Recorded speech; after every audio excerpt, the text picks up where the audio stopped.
I was an organizer for 735. I also volunteered for 732. I was a Bernie campaign volunteer. I worked for the Heinrich campaign, which was a congressional campaign in New Mexico. I am a Central Committee woman for the 33rd LD, State Central Committee woman. And this is Vivian Queija. She's the treasurer for Whole Washington. She's also the treasurer for the 43rd LD. She was a national delegate for Bernie Sanders and a Bernie campaign volunteer. I just want to give you a little update on where we are so far with Whole Washington. We have 7 board members: Cindy Black, Bill Moyer, Aaron Georgian, Pam Huey, Susan Palmer, Vivian, and Haley McSheridan. I'm not sure if you're familiar with any of those names, but I know you know Bill Moyer. And Cindy Black is the executive director of Fixed Democracy First and was the campaign director for 735. And we've got Pam Huey from Socialist Alternative, and Haley McSheridan, she's our secretary. Some of the updates from our organization. We had recently, last week, had a Zoom conference with Gerald Friedman, who was Bernie Sanders' economist, and he did the economic study for many different initiatives, including Colorado. And he has agreed to do our study for the initiative to help us figure out funding in the state of Washington, since we have some unique problems, which could be silver lining. I don't know. But for example, no state income tax. So so his report is approximately $16,000, but he has very kindly agreed to split it up into 5 monthly payments once he starts in May. So we've gotten Nation Builder, which we use for our database and our website. I'm not sure if you're familiar with that, but it's a really great program, CMS. We're incorporated. We have our 501c4. We also have formed coalitions and reached out to many different organizations: SEIU, the Green Party of Washington State, PIP, and Washington State Berniecrats, Seattle DSA. We have a Slack account, a Facebook account, a Twitter account.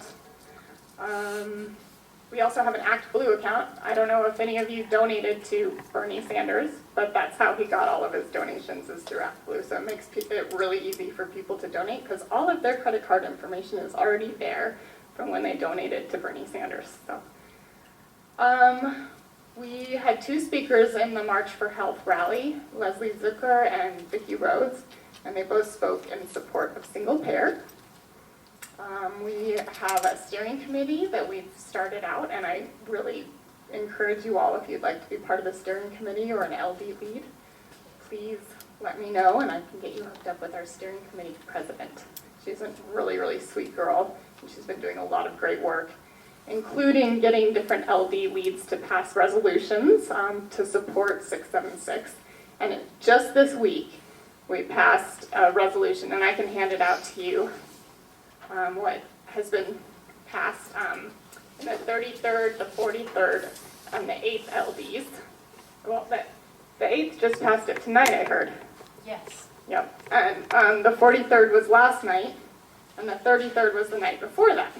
So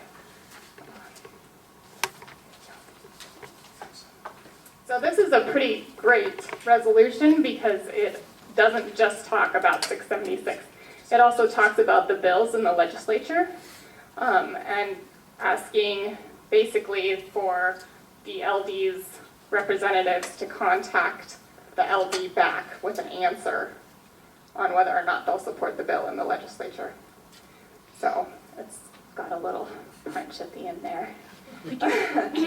I was in the 33rd when we passed that resolution, and what I did, I'm going to have to change these since Adam Smith has said he's going to co-sponsor it.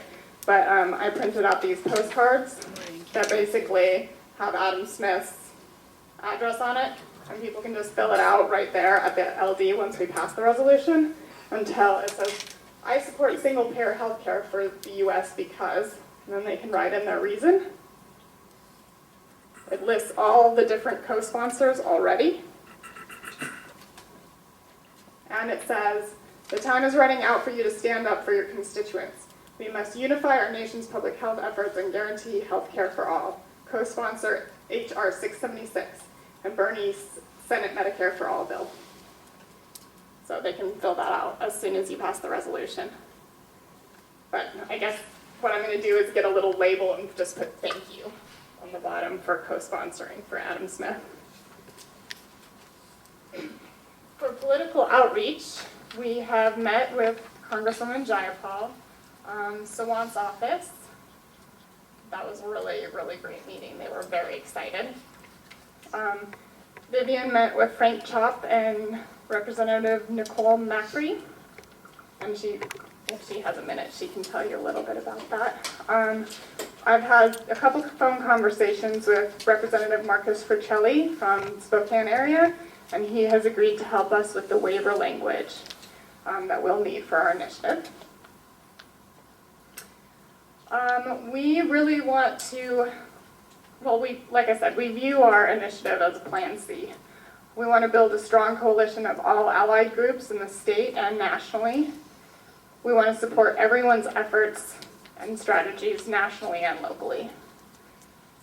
We can be the stick. Actually, this is something that Shama Sawant's office kind of gave me an idea about, because they said that in Seattle, I guess the Seattle City Council wasn't interested in passing $15 an hour minimum wage. So a whole bunch of groups threatened to do an initiative, and the City Council passed that bill. So I feel like we can do the same, and actually, you want to hand these out? With that in mind, we also made these postcards that we had people sign at the March for Health. And if you read the bottom, I love this, it says, "The time is running out for you to stand up for your constituents. We must unify our state's public health efforts and guarantee health care for all Washington residents. If the legislature won't pass single payer, the people will be an initiative on the 2018 ballot." So we're already gearing up to be the stick. So hopefully they pass the bill, saves us time and money and signature gathering. But if not, then we'll be on the ballot. So we do need some help raising money for Gerald Friedman's study. We have raised about $2,200 so far, which is not enough. It's going to be enough, but we would like some help fundraising, and I really would also like someone to help on the initiative writing committee to make sure that we're staying focused, and we have somebody in Washington we have people with initiative writing experience, but we really want somebody who's been on the ground game in the healthcare arena for a while. So if you're interested in helping with that, we would love to have you. And I'll turn it over to Vivian so she can talk about a little bit of, I just had a question. Did Jerry Friedman say when the study would be completed? He said he could start in May because that's when the new Medicaid and Medicare numbers will be coming out, and then it's 5 months. September, I think, September, October. So it'll be before the next election? Right, is when the study will be complete. And I think I forgot to mention that we're more than happy to share that study with PNHP and Healthcare for All Washington to help if it assists in your efforts as well. You saw the RAND study in Oregon where they looked at 4 different plans, and I just saw this in an email today. The single-payer study was best, but they did not account for the administrative costs for hospitals and physicians' offices. Therefore, they downplayed the savings available to take care of the underinsured. So I'm sure Jerry Friedman is well aware of that stuff, but Right. RAND, as you know, is a corporation, and they didn't want to make it look too good. Protect their friends. They brought us the volunteer draft. My big question is, one of the folks who was involved in the writing of the WIST, the Washington Health Security Trust, which is now a bill and was originally run as an initiative in 2000. Are you using the WIST as your basic building block, or are you trying to start over from scratch? We haven't started writing the initiative yet. So we're coalition building, and we're looking for professionals and experts who would be able to help us write the initiative. But we don't want to do that portion until we have input from all the groups. Well, maybe not all the groups, because we don't want to have too complicated of an initiative, but all the major groups who've been working on this in Washington State, we don't want to just write an initiative without input. I mean, I don't know if you remember 732, this last election, but that was the major problem with it, is they had written the initiative before they got any input from some groups in the state who should have had input. Which one was 732? That was the The carbon. tax. So, I think that was the main criticism I heard from people in the activist community, is that really they didn't ask for. Well, in 2018 instead of 2020, when the voter turnout was going to be much larger. Primarily because that's going to be a long time for people to be uninsured. We are very concerned about getting people insured as quickly as possible. Plus, it does take 1 year to 2 years for the initiative, even after it passes, for single payer to become viable in the state. So, I mean, that's almost 6 years for people to wait without insurance. So we want to get it done quickly, but we want to do it right. That's why we didn't shoot for 2017. 2020. Right, I'm saying that we didn't shoot for 2017, so Oh. because that was too quick. That was not a viable plan. Did I hear you say you had somebody from SEIU on your board? Because Pam Healy, she's a nurses union. union people have been upset in the past when some, state single payer bills were written and they felt they weren't listened or brought in as early as they should have been. So Agreed. Yeah, we're all trying to get a very diverse group. We don't want all Democrats. We don't want, all white people, sorry. But we want to make sure that we have a group that reflects our state and the people who this initiative is going to affect. We want to give them a seat at the table before the initiative is even written. Well, you should be able to get better cooperation from labor than we did in 1998 to 2000 when we were writing the Washington Health Security Trust. And at that time, Robbie Stern was running the Washington State Labor Council, and he refused to get involved in the writing of it. He said because they were really focused on the Taft-Hartley trusts as solving the problem for labor, and therefore they didn't need to get involved with this. And so they wouldn't be involved. And then when we got it all written, they refused to support it because they hadn't been involved. So that was not Robbie Stern's finest hour. He's learned a lot since then. It's been, 17 years since 2000. And the Taft-Hartley trusts are failing to be the miracle that labor was hoping, and so labor is now lining up much more behind single payer. So you're absolutely right to try to get them involved. Yeah, I had the unique opportunity to have dinner with Frank Chop and Nicole Macri. He graciously invites the entire legislative district executive board, the legislative district 43 executive board.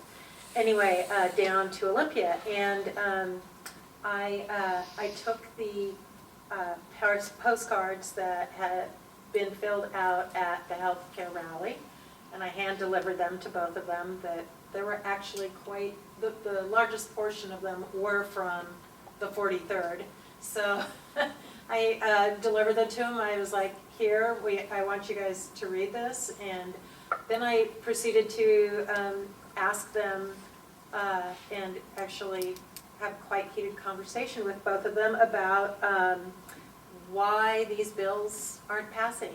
At least I said, why can't HB 1026 make it out of committee? What's up? And so they hemmed and hawed, and then they were like, well, it's just the strategy's all wrong. I'm like, what's wrong with the strategy then? Give me specifics. And so I kind of monopolized the conversation at dinner, but I did get some kind of interesting input from him that I'd love to share with you. He was like, well, basic health really works, and what really helped us was Maria Cantwell brought a lot of money for basic health. And I said, so basically it's the money.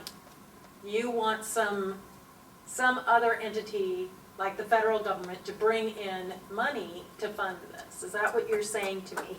And he goes, yeah, we need to work on this strategy. And I said, oh, good. So that means you're willing to sit down and work on this strategy so that we can pass these House bills, because then we don't have to do an initiative.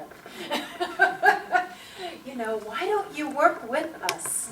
And so he was like, well, yeah, we should do this. And Nicole Macri actually was very helpful too.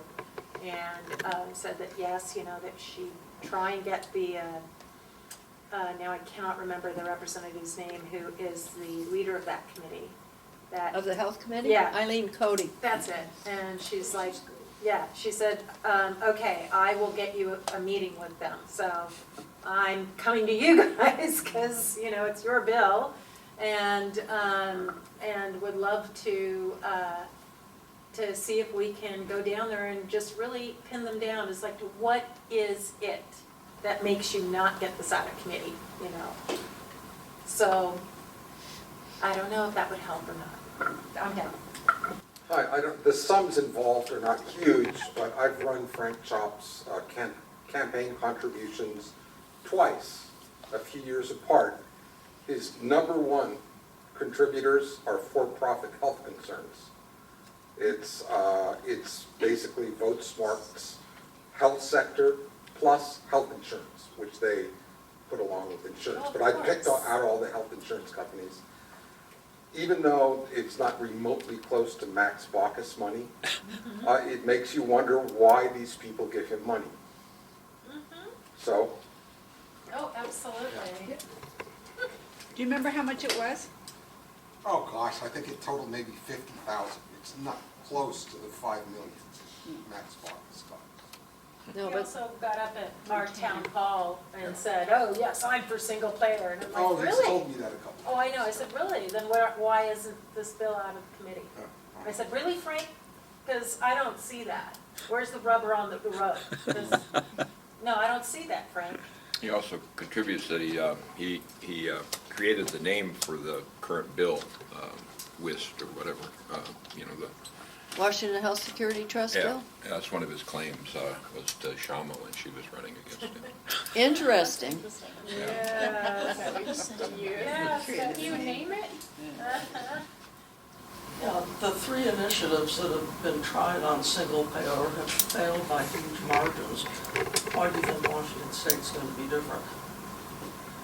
Well, I think because we're getting, first of all, Colorado, we've talked to them, we've met with them, and they've given us a pretty good outline of why they failed so badly. And one of the reasons was because Democrats and their natural allies turned against them, including people in different organizations on the ground. There was a lot of infighting. So to avoid that, we've been doing a lot of coalition building, and we're here tonight to hopefully get some of our natural allies on board. Also in Colorado, they said that it takes about 3 times for any initiative to pass.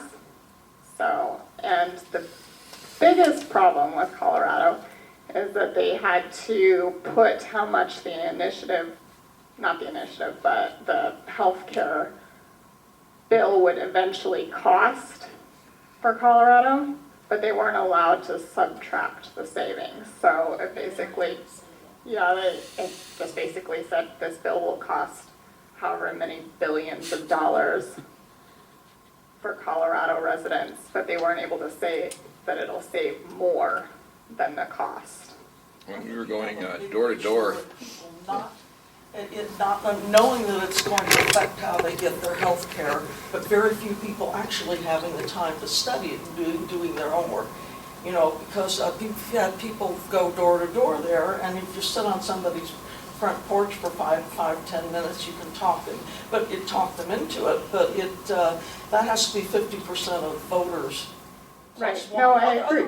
Otherwise, you know, if people don't understand what something is going to do, they're going to vote no just in case. These are even people who, if you call them up and, on a survey, are you for Medicare for all? Sure.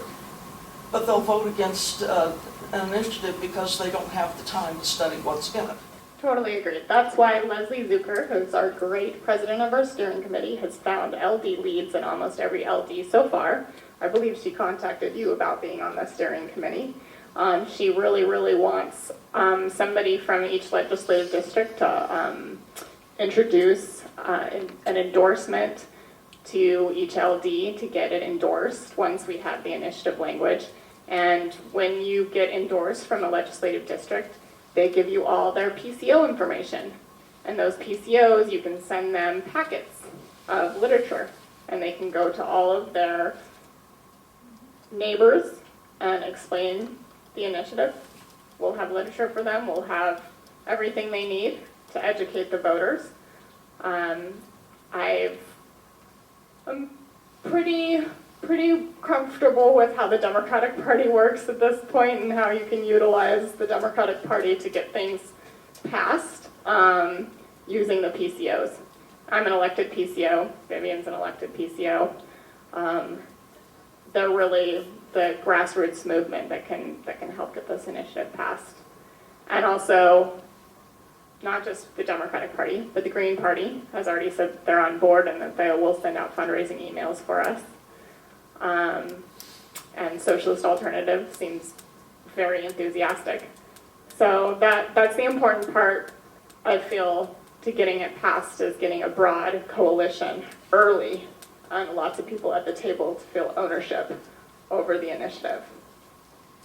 Do you have a soundbite like for Vermont, like why Vermont failed? Because I'd like to answer my question.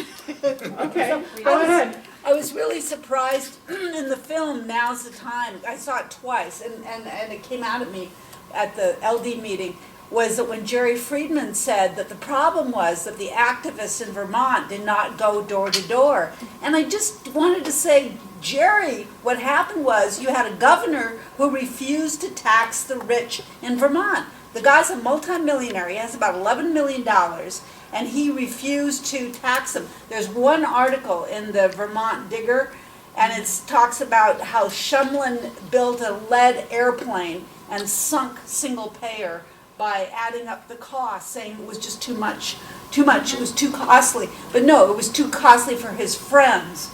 And so I think that needs to get out there. You know, I mean, the cost, the on the back of that flyer that we've been passing out, you know, where they say, PNHP says very specifically, you know, what the cost here on the front of it, pay it through progressive taxes.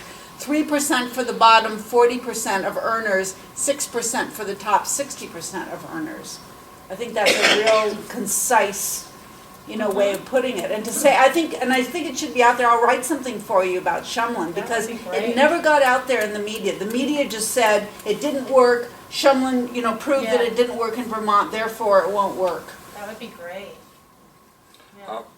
Jim and I were in Colorado, going door to door, and their spiel had to do with, it sounded like they were trying to answer to what you're talking about, costs, and you have to show. But when we go door to door, we're supposed to specify that Colorado currently spent, and it depended on what year it was, but $42 billion on health care, and that under the new state, you know, proposal that we were advocating for would be there'd be 36 billion, I think, so there'd be a savings. But that doesn't really speak, I guess, to what the cost of the bill would be, but it's pretty dramatic, and it's what they were doing right up to the last moments of that election, pushing that particular part of it. But I don't know. It seems like Colorado is a very tough road to hoe, and Denver was very liberal, and that's where we were, and the rest of the state was, it's kind of like what we've got, the rest of the state, I'm from before this, a very small town in Colorado called Bayfield. It's right outside of Durango. So I was surrounded by libertarians, and that's, I think, is a good majority of Colorado outside of Denver are libertarians, and that's why marijuana was legalized, because my neighbors were libertarians and they all wanted to grow their pot. So, I mean, people have the impression that Colorado is very liberal because of the marijuana laws, and it's not because of liberals that was passed, but libertarians. So, I'd suggest trying to dispense with the word tax altogether. When people say, why do you want to raise my taxes? Oh, it's not a tax, it's a premium. What premium are you paying now, and what are you getting for it? that's a great idea. That is, that's You should great. be on our steering committee. Yeah. Well, that brings up another, we're all relatively knowledgeable compared with the rest of the citizenry. How many people here know, even within $100, how much they are paying for their health coverage plus costs and all of that right now? Right, I know approximately, but I haven't really done it. Now, just take that level and spread it out in the population. You say, now we're going to have a tax or a premium or whatever that's going to be going to cost you $200 a month to be part of the Washington Health Security Trust. And the person says, well, I don't want to pay another $200 a month. And so each individual you have to explain, but what are you paying for health insurance now? What are your co-pays? What is your deductible? And how much of that did you have to use in the last year? And that's where you're going to run into trouble with people who don't want to pay the tax, but don't appreciate that there will be any savings at all, let alone a significant amount of savings. You're right, and one thing though I want to I want to say is, in a sense, the Affordable Care Act has really done us a huge favor in teaching people about what you're talking about. So, but I also want to caution us from only talking about numbers. You know, I've read this, actually I listened to this wonderful audiobook, it's a book, called The Political Brain, and Why Democrats and the Progressives Lose is because we talk to kind of the numbers game. Okay, we want to show graphs and all these things, and we don't talk to the emotional brain that people have. So we were just in Cleveland, all right, and I have some Republican friends that live over there, and I went and had dinner with them. And they know I'm working on this and trying to get single payer. And they said to me, you know, Vivian, our friends, they can't afford health care. They can only afford it for their children. Yet they have to pay because they can't afford the health care for themselves. So they pay the penalty and get nothing in return. So, now I'm hearing my Republican friends, and they said, you know what, do you think you could get some people to come over and talk about this and help explain this? And I'm like, sure, we'll get some people and we'll come over, we'll have a picnic, and we'll help you understand this. We can show you some movies, we can tell you some videos, but we can help you understand it. And when you apply, when you appeal to their emotional part, hey, you can't get coverage, your children can. Yet you still have to pay and get nothing in return for it health-wise. That's a big problem. And when you can start talking to them about you can get coverage, your children can get coverage, your neighbors can get coverage, we can all get covered, and you won't have to make these really hard decisions. That's really speaking to them. And I really think we have an opportunity that we should also look at how do we appeal to people's emotions around this? Because everybody has a health story like that. Actually, they did talk about that at the healthcare conference, Healthcare Now in New York. They said we need to start telling more stories, doing like maybe 15 to 30 second little video clips of people telling their healthcare stories and putting it on Facebook pages, because that to everybody is more meaningful than maybe just looking at numbers on a sheet. I mean, I like numbers on a sheet myself, but I don't think that goes for the majority of voters. I think that they want to hear and tell their personal stories.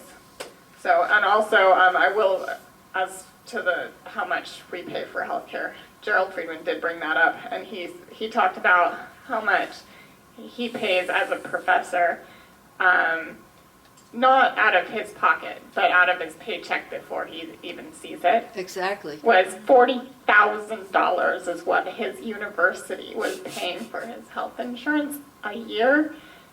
That's not including how much he paid, deductibles and the premium. And that is a tax before, it's an insurance tax. It's a private insurance tax before you even see the money. Obviously the university is not going to be able to pay the professors as much because they have to account for that $40,000 that they're being charged.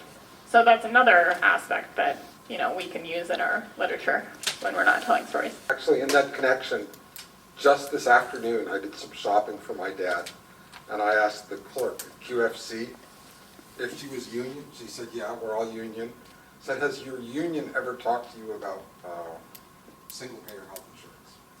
And she said, no. And she said, but, the reason most of us are here is because we get really great health insurance, and it only costs us $28 a month. There was like 1 month when I had to go on Cobra, and I had to pay like $635. They don't realize that that's the real cost. That's what they're really paying.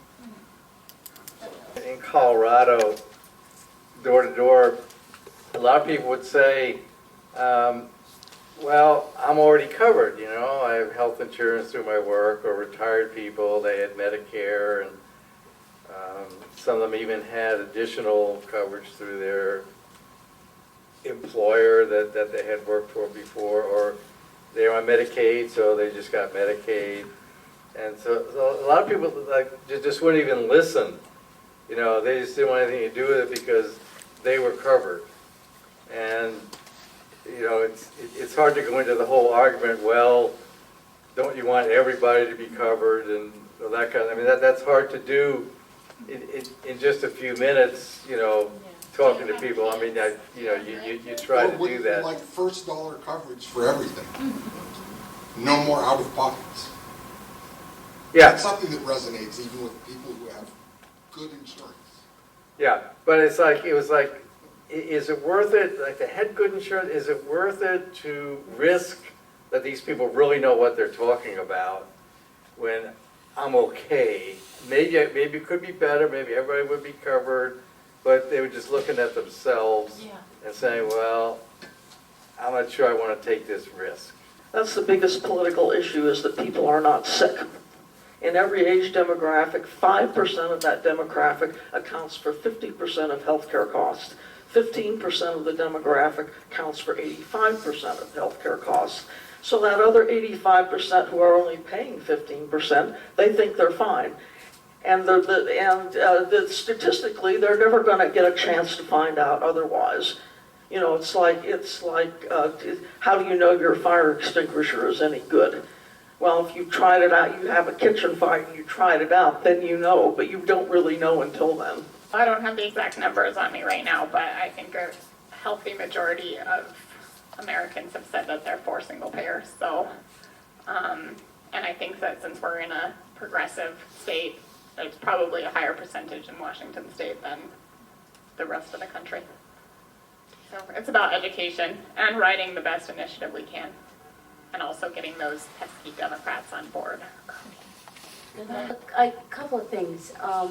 One, I think that you're going to need to figure out how to word the initiative and talk to people. When you say single payer, a lot of people don't know what we mean when we say single payer. So that's going to be really critical to be able to define that in a very succinct way. And I think the other thing that's really important is to have a kind of a philosophical underpinning language that talks about why healthcare for everybody is important. And that's, gets at the human rights issue, that we all deserve it because we're human. End of story. And so it's those two things that I think I want to sort of caution you guys in writing this and in speaking on this. Those two things are really the critical. If people get on board with the idea that we all deserve and have the fundamental right to health care, then they're going to start thinking about this in a very different way, and it's not just about the numbers. So I was really curious when you talked about having met with Frank Chop, whom I know, and I know why he says what he says, because he's not a very honest man. No, he is not. But what I was really disappointed to hear is Nicole McCree. She's totally new. So she's already bought into the crap. Yep, She just started. yep. That's why I'm like, let's, but the good thing about Nicole Yeah. is that she will listen, and I think we can we can help move her, I believe. And I just Just thought- keep her away from Frank Chop. well, I just no, I just want to. I'm just going to make it a point of being a thorn in his side. I think that's what what we're going to have to do with him. But they might not run again either. I don't know. We'll see. And that's actually one of the reasons why I want Green Party and Socialist Alternative and Independents in our steering committee and on our board. Because if it is just Democrats have a hard time calling out other Democrats. I mean, we're kind of unusual. I know. They consider And she's actually better at it than I am. But we need people who are not part of the party infrastructure to be able to stand up to these Democrats and tell them when they're supporting something that their constituents want. So. I think we ought to start calling this Medicare for all. Stop using the word single payer, which everyone associates, according to the polls, with socialism, which they won't buy. Yeah, I think when you're thinking of people who are in positions as heads of committees, you remember they generally don't sponsor legislation. Like Senator Kaiser is a co-sponsor of the Washington Health Security Trust, but she never did while she was head of the Senate at the Healthcare Committee. She did not start. No, Frank Chop can't, but he can help get it. Exactly. And all I'm saying is my representative Eileen Cody is essentially in the same position as the head of the committee. She's not going to co-sponsor, but we have to convince her to help get it through. And right now her position is we don't have enough legislative support. But then on the other hand, well, okay, how about taking some leadership and developing that support, and you get dead silence. Yeah, no, it's about pressuring them to get it through the committee, through the House. Okay, let it die in the Senate, but you guys do your job in the House. Eileen Cody decided not to send it at the end of the Senate, knowing the Senate would lose. So the chance is that in the 45th district, we're going to win a Democrat's position. Republican seat, that will give us a majority, that will get us to this, that will make it work.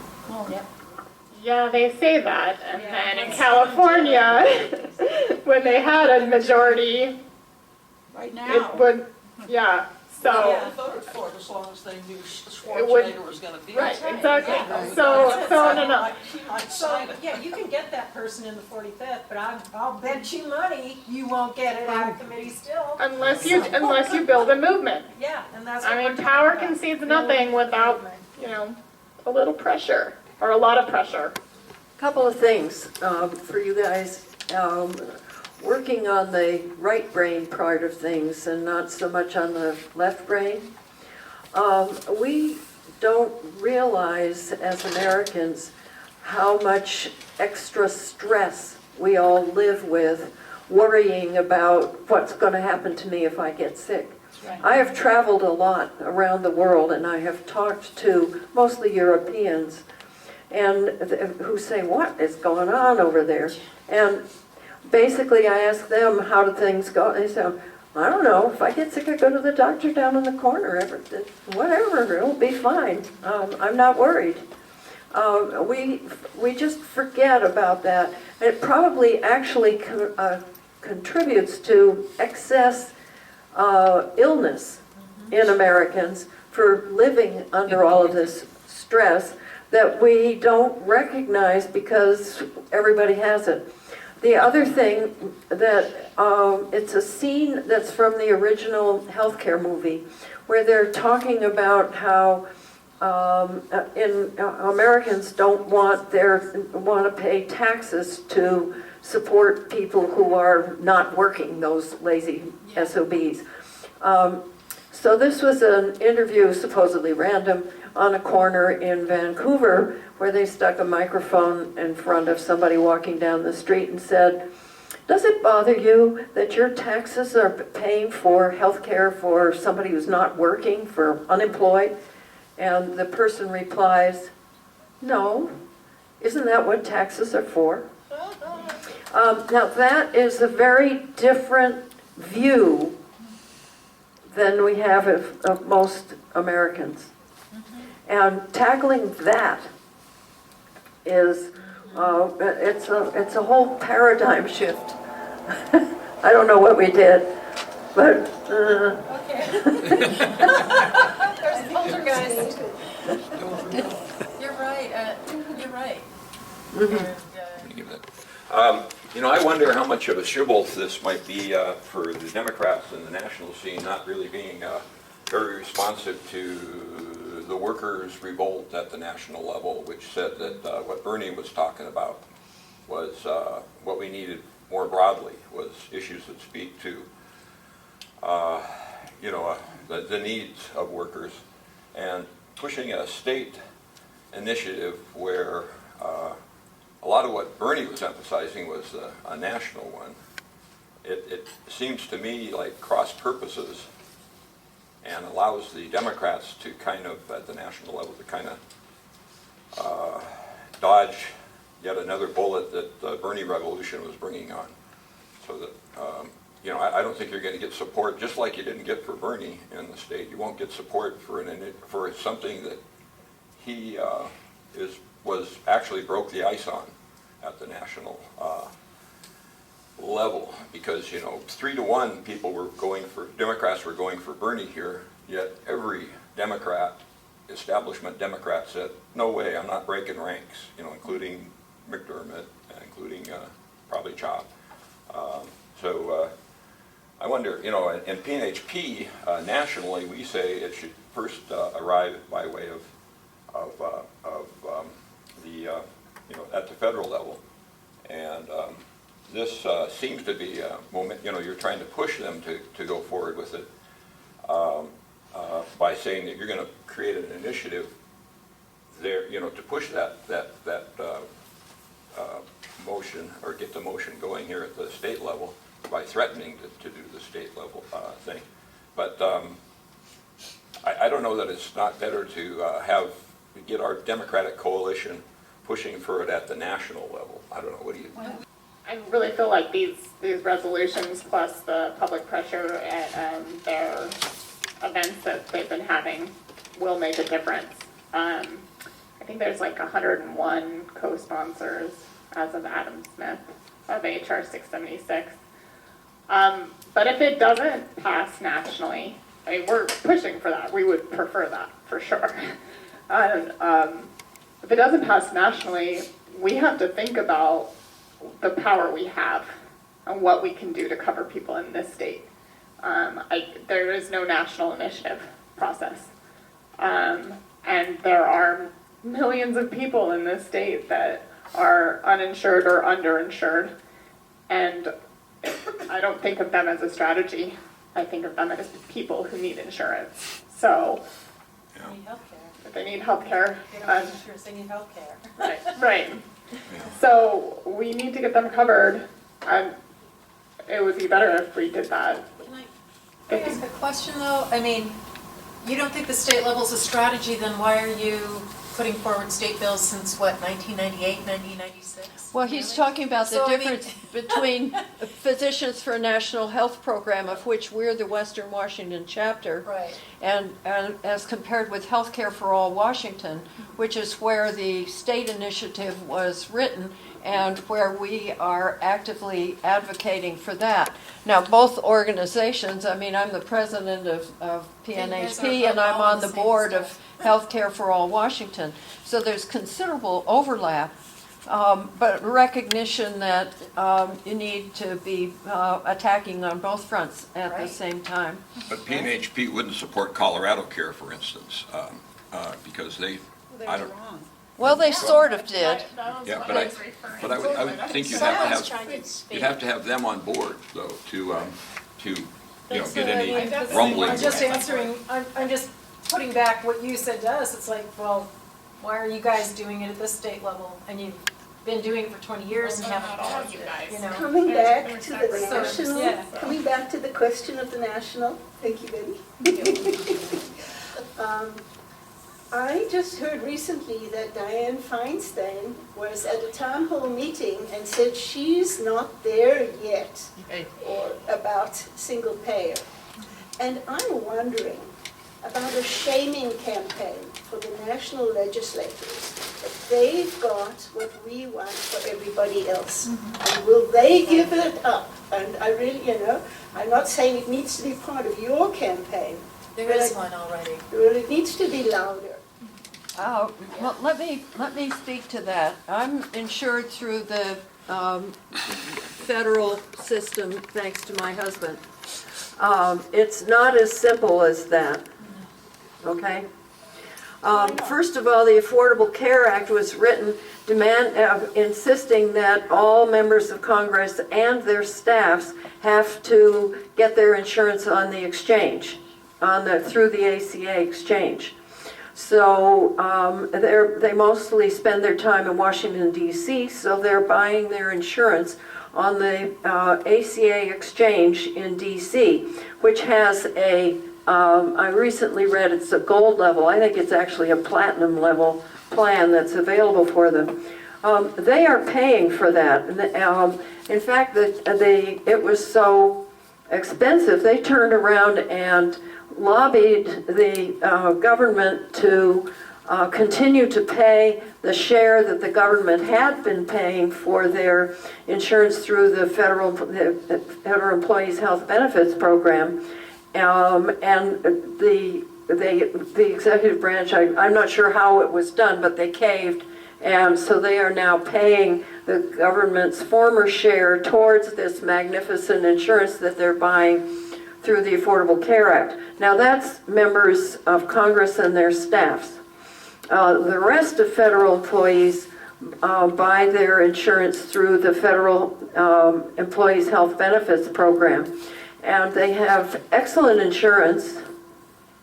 Remember, these insurance companies do not want to have unhappy judges,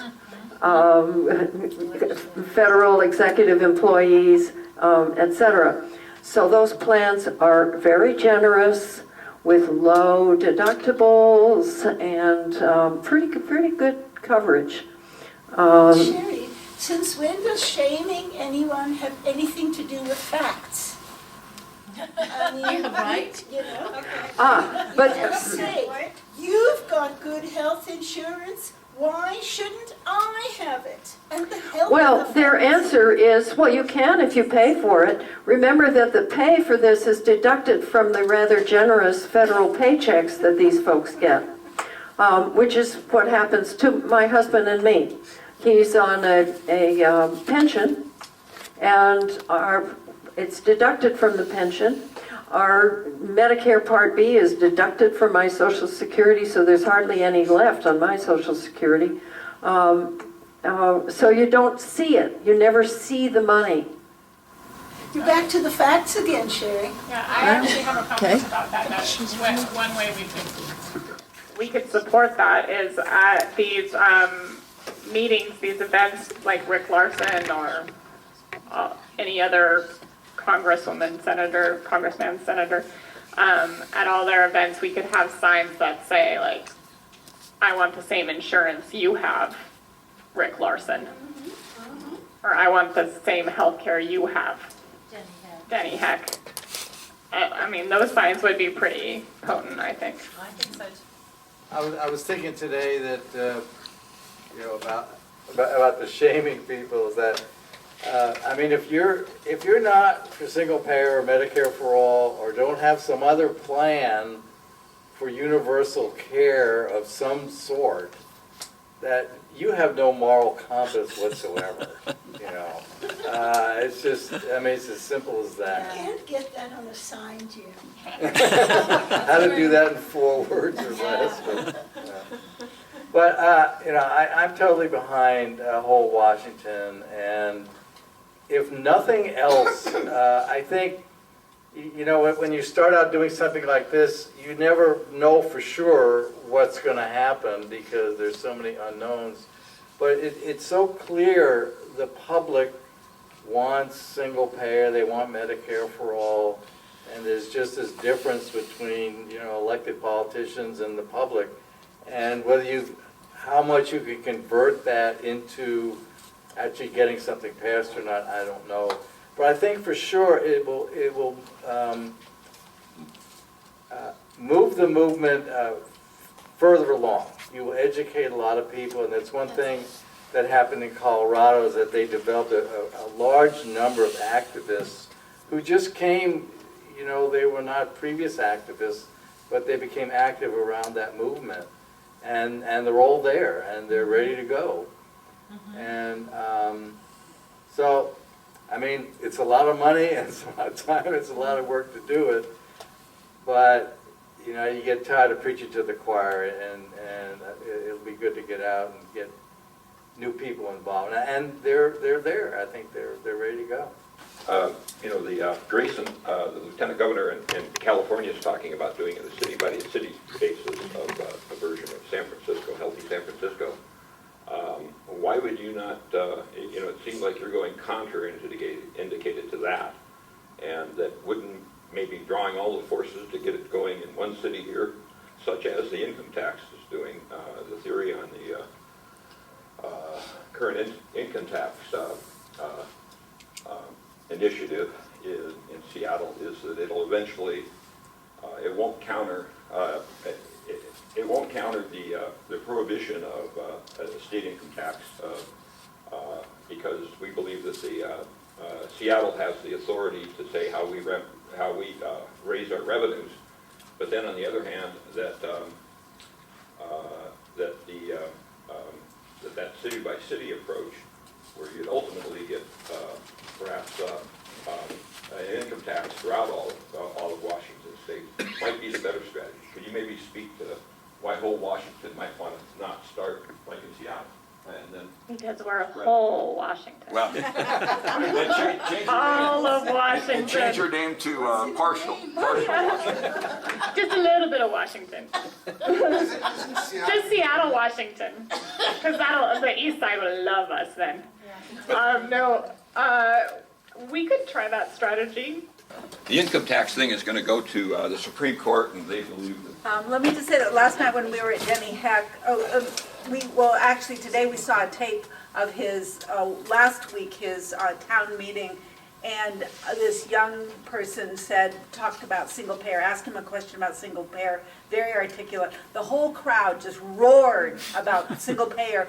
And then Denny Heck says, no, he says, I'm not there, like Feinstein says, I'm not there yet. It'll do something to Medicare Advantage, it will do something to the for-profit hospitals, they'll lose money, and what was the other thing? You had three things. You didn't want a So- government takeover of. Yeah, So people can die. So he's up on the stage saying that, and he ended that, and there was like, nobody said anything. I mean, there was like no applause, nothing, you know, with his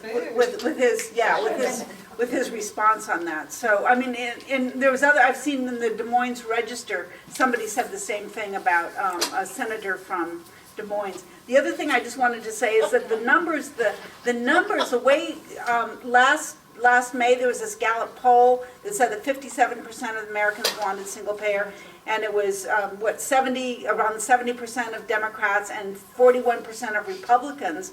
And now it's gone up with the Pew poll in January with 85% of Republicans where they divided up between their income. So high income, 85%, middle income, 84%, low income, 85%. So that's where the Democrats sit. And then the Republicans was 57% of low income Republicans definitely want single payer health care, and 18% I think of high income Republicans want it, for a total of, with the Pew report, of 60%. So these numbers are just, that's in 6 months, you're getting an 8% rise. And so I just think it's a time. And also, Merle, I mean, you were the one who went south side of Seattle and got 50 now with Shama's campaign. And so, you know, it took off in this city and then basically went around the world.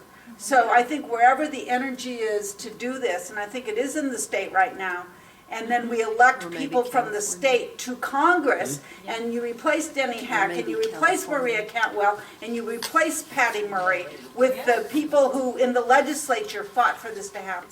Okay, and that's how we've started with that initiative, Sherry, that you initially put out. Resolution, I'm sorry. So my goal, our goal is to have every single Democratic legislative district pass that initiative. I mean, resolution. I'm the initiative. Yeah, but to pass that resolution and then go to the county level, the state level, to the point where we back them into the corner. It's like, I look at it as an urban planner, as build it and they will come. You know, yeah, we are going to lead and they're going to follow our lead, because we are going to be a wave that they better catch or they're going to be drowned, because we're not going to have any use for them. Wondering if you've run into do not pass redundant yet, because that's probably what's going to happen at the state level, given that single payer has been a part of the state platform since the early 2000s. And so when you have somebody advocating something that's already in the platform, they say, why are you doing this? We've already done it. We could pass a different version, but I don't think we need to pass it through the state committee because it's in the platform. But we're building the momentum up for Right. these people to like, oh yeah, we're, to make Tina really talk about it, okay? Okay. Do you think you'll be amenable to going to the Galveston proposal, going city by city, or, that's found to be working? Gavin Newsom did not say that. Pardon? Gavin Newsom did not say that. He's supporting state single payer in California. He supported it when it went in San Francisco, and he said he didn't think it would work. But now, if you read in the newspapers, he is supporting the statewide legislative single payer health care. That's what we were told last meeting, was that he was in support of a city-by-city approach. I'm for single payer, whether that's city, state, national. I'll support any effort to get single payer passed. We're doing a statewide initiative. If that doesn't work, we could look at doing Seattle or Normandy Park. Just kidding. But right now we're doing all of Washington, whole Washington. Well, that is probably being a little bit after 9 o'clock. We should probably think about winding it up.